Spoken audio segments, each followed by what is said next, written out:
সন্তান যদি ৩-৪টা থাকে, মাঝে মাঝে একটা একটু কি হয়, ডিস্টার্ব হয়, একটু একটু দুষ্ট হয়, বাবা মা তার উপর কি হয়ে যায়, বিরক্ত হয়ে যায়। যেমন ধরেন আমরা ঘরের মধ্যে ৩ জন আছি, আমার উপর আমার বাবা কোনো কারণে বিরক্ত হতেই পারে। ধরেন আমি দুষ্টামি করছি, বা আমার মা যেভাবে চেয়েছে আমি সেভাবে না চলে অন্যদিকে চলছি, আমার বাবা বলছে ওখানে যাও, আমি সেখানে যাই না, আমার বাবা বলে ওখানে যাইও না, আমি সেখানে যাই। এরকম মাঝে মাঝে হয় কি হয় না? হয়। তখন বাবা মা কি খুশি হয় না নারাজ হয়? নারাজ হয়। বলছে কি রে, আমি জন্ম দিলাম, আমি লালন পালন করলাম, আর তারে আমি বলি যাও, সে যায় না, আর তারে বলি যাও না, সে ওখানে গিয়ে বসে থাকে। তো আমার বাবা যদি নারাজ হয় নিশ্চয় আমাকে একটু বকাবকি করবে, শাসন করবে। বকাতে যদি না হয় আমাকে মারবে। কেন? যেন আমি ওই পথে না চলি। যেমন ধরেন গতকালকে, আমি বোঝার জন্য বলছি, গতকাল আমি এমন একটা কাজ করে ফেললাম যেই কারণে আমার বাবা আমার উপর সন্তুষ্ট নয়। তুমি ডাকলেন, আমারে বকাবকি করলেন। তখন বকাবকি করলে কি আমি খুশি হব? না, আমার মনের মধ্যে একটা কষ্ট আসবে যে আমার বাবা আমাকে কি দিচ্ছে, গালি দিচ্ছে, বকা দিচ্ছে। আমি চলে গেলাম। চলে যাওয়ার পর আমি একটা লিখছিলাম যে আই লাভ ইউ বাবা, বাবা আমি আপনাকে খুব বেশি ভালোবাসি।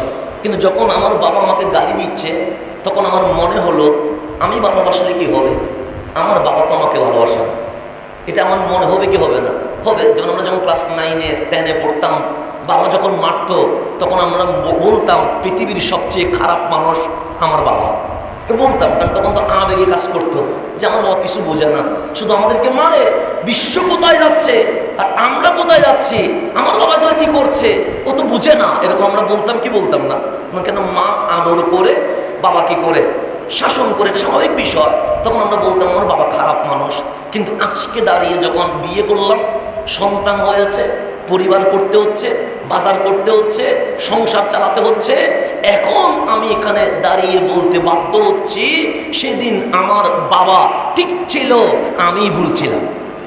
সেদিন যেদিন আমি বলেছিলাম আমার বাবা খারাপ মানুষ, সেই দিনের কথা যদি আজকে বিবেচনা করি তাহলে আমার এটাই বলতে হবে আমার বাবা কি ছিল, ঠিক ছিল। বলছিলাম কে? আমি। কেন? আমি আবেগে ছিলাম, আমি বন্ধুদের তালে ছিলাম, আমি দুনিয়া বুঝি নাই, তখন আমি আবেগের উপরে চলতে আছি। সেজন্য আমি বলছি আমার বাবা খারাপ মানুষ। কিন্তু আজকে এসে আপনি আপনার বাবাকে বলবেন বিশ্বের সবচেয়ে সেরা মানুষটার নাম আমার বাবা, বলবেন না? বিশ্বের সবচেয়ে বড় শিক্ষকটার নাম আমার মা, এটা বলতে হবে।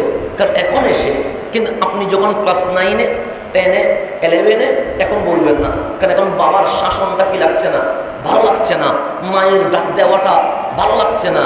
কিন্তু আমাদের বেলায় যখন আসবেন তখন আপনি বাধ্য হয়ে বলবেন ইস, তখন যদি বাবার কথাটা শুনতাম, মায়ের কথাটা শুনতাম, পরিস্থিতি এখানে নয়, পরিস্থিতি অন্য জায়গায় চলে যেত। তা ধরেন আমার বাবা আমাকে বকা দিলেন, হাসান আমি তোর উপর রাজি না, যেমনভাবে বকা দিয়ে বাবারা দিলেন।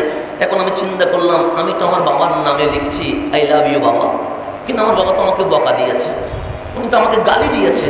তো আমি ওই কাগজটা কী করে ফেলছি, ছিঁড়ে ফেলতেছি। তো আমার ভাই দেখলেন আমি যে আমার বাবার জন্য একটা বিশাল কাগজ লিখেছি আই লাভ ইউ বাবা, এটা আমি কি করছি, ছিঁড়ে ফেলছি। তো আমার ভাই ডাক দিলেন, কিরে বাবা ভাইয়া কি করছিস? তখন আমি বললাম আমার বাবার জন্য আমি আই লাভ ইউ বাবা লিখেছিলাম, কিন্তু আমার বাবা তো আমাকে গালি দিয়েছে, উনি আমাকে এখন আগের মতো ভালোবাসে না, সেই জন্য আমি কি করে ফেলছি, ছিঁড়ে ফেলছি। এখন আপনি বলেন আমার বাবা আমাকে গালি দেওয়ার কারণে আমার মনে হয়েছে আমার বাবা এখন আর আমাকে আগের মতো ভালোবাসে না, সেই জন্য এই লেখাটা যদি আমি দেই উনি উল্টা আমার উপর রিয়াকশন করবে, আমি ছিঁড়ে ফেলছি। এখন বাস্তবতা কি, বাবা আমাকে গালি দিয়েছে কথা ঠিক, কিন্তু আমি যদি আমার এই আই লাভ ইউ বাবাটা আমার বাবাকে দিতাম তাহলে নিশ্চয়ই আমার বাবা বাইন্ডিং করে সে নিজের রুমের মধ্যে রেখে দিতেন এবং বলতেন বাবা তুই দোষ করার কারণে বকা দিয়েছি, কিন্তু ভালোবাসা ঠিক আগের মতোই রয়ে গেছে। বলতেন কি বলতেন? বলতেন। যদি আমার বাবা জানতেন আমি এরকম একটা লেখা লিখেছি, নিশ্চয়ই আমার বাবা বলতেন কি লিখছিস দেখি তো, আমাকে দিয়ে দেয়। উনি বাইন্ডিং করতেন আমার ছেলে লিখেছে।